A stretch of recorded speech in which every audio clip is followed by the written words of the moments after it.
Hello everybody! We are still in the hospital and I think things are looking up. So I really think what I said before in the last video, that his tonsils have shrunk down and now he's able to eat. He had some pasta last night, some sandwich, he had some pancakes this morning, still on some baby food, drinking out of a straw, not a sippy cup. Still don't really know why. I'm guessing just trauma related. It's gonna take some time to get used to it again, but he's doing really good. I know they're having trouble getting like blood from him because they have to just test his blood to make sure everything's okay. I know his white blood cell counts were a little high, but they think because of the steroids he was on, that's why that was happening. But so that's like what's going on now. I think they might try to get more blood later to make sure those white blood counts are going down. And his wheelchair is still broken. I don't know what we're gonna do. I'm gonna find some like industrial stroller or something soon, because yeah, it's not gonna work. We can't live without a wheelchair or a stroller for him when we go to places in visits, because yeah, so we'll figure that out. But he's doing really good. We're on the floor. We got a play mat for him, and they got him this netted bedding so he could be safe last night, so Will could sleep and he could be safe, which was great. And he actually slept last night, so that was good. Will said he got up at 4 o'clock in the morning though, but it was better than the night before. So he got more than 3 hours of sleep. Griffin, I guess the night before only slept like 3 hours. And he's just happy being able to play. I think he's just full and he's getting hydrated and he's just feeling better. At the end of this video, I'll do like a little recap of everything, what the doctor said. If it gets kind of confusing, it's confusing to me. It just went from like, the roller coaster of this was like this, like, and it was insane. So I'll try to recap everything when things are calmed down and I can really think about what's gone on and just re-say everything again if anyone else is confused. But he is doing really, really good. Hi, Griffin, are you doing good? Hey, don't pull on that. No, no, no. You got ouchies. Thank you. Hey. You giving me a smile? Yeah. Okay, ENT just came in and we have the clear to go home. Everything like I said before. His tonsils were huge. They shrunk down. He's now eating and drinking again.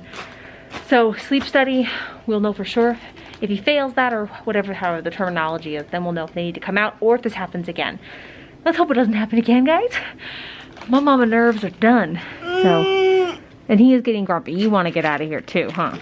We got to get this off and we're waiting for just all the discharge stuff, but we're going. I feel so relieved. So relieved. We are out of the hospital. Griffin, we did it. Don't choke again, sir. Okay? I know you didn't help mean it. You scared the living daylights out of your mom. I'm still waiting for those gray hairs to come in. I swear, the kid's gonna give me gray hairs. Because I'm so scared that he's gonna get hurt. Do you know what I mean? It's just so scary.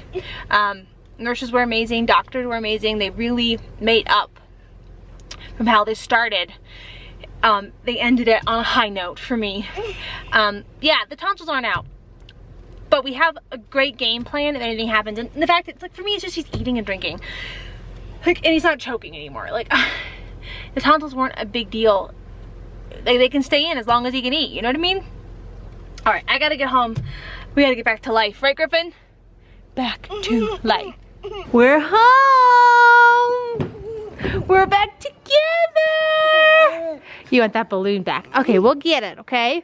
Let's get you out first. Who's there? We're all together. He wants that balloon so bad. Okay, let's get out and we'll get it. Posey!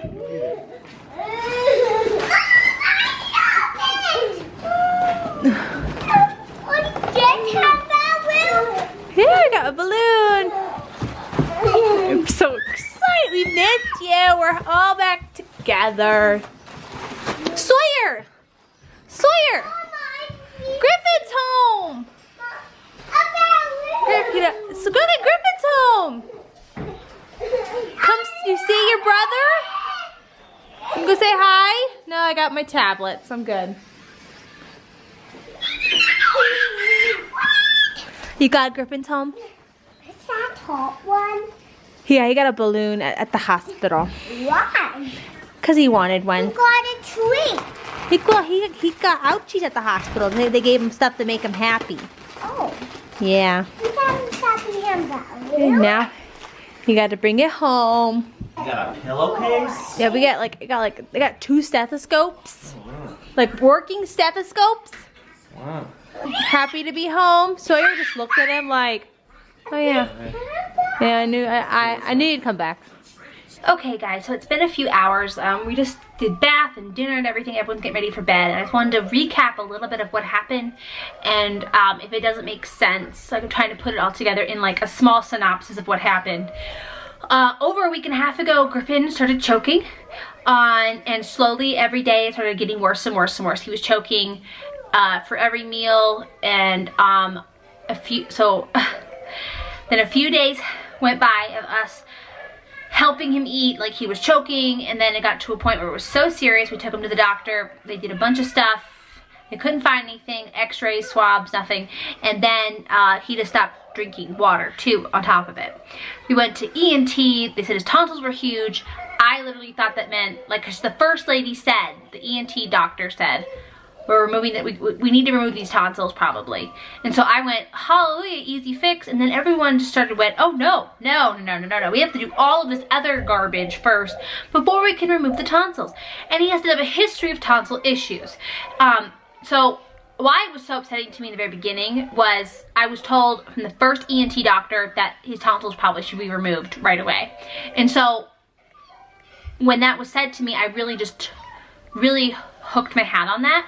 And so then when everyone was trying to backpedal and get out of that or not agree with it, I didn't understand. And I didn't understand like why you wouldn't just take it out. And then because, you know, it seems so simple. And like, you know, when my parents were growing up and when I was growing up, taking tonsils out weren't a big deal. But I guess in today's society, they do not do it unless there's a history.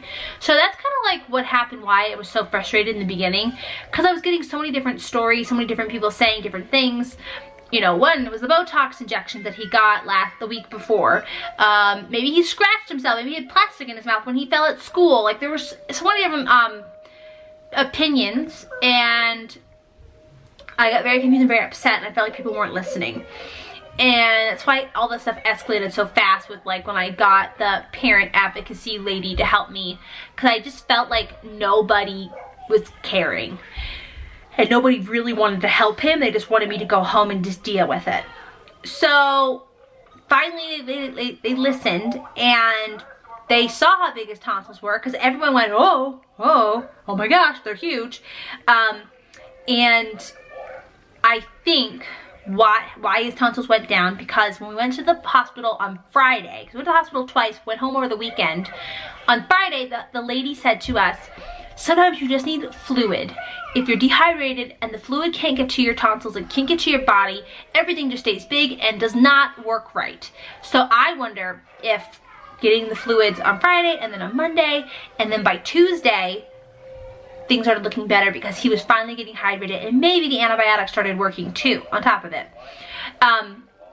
So I hope that makes sense what happened. And so the tonsils went down, he stopped choking, started drinking water again, and we came home.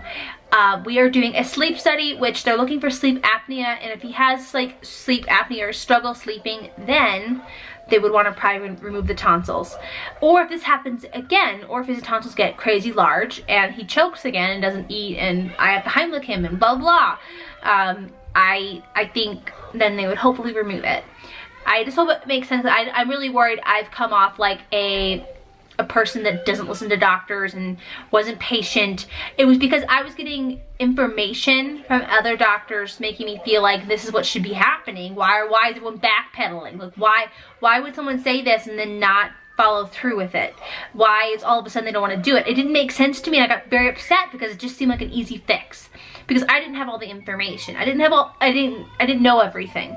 I really hope that makes sense. I'm still nervous. I'm still nervous this is gonna happen again.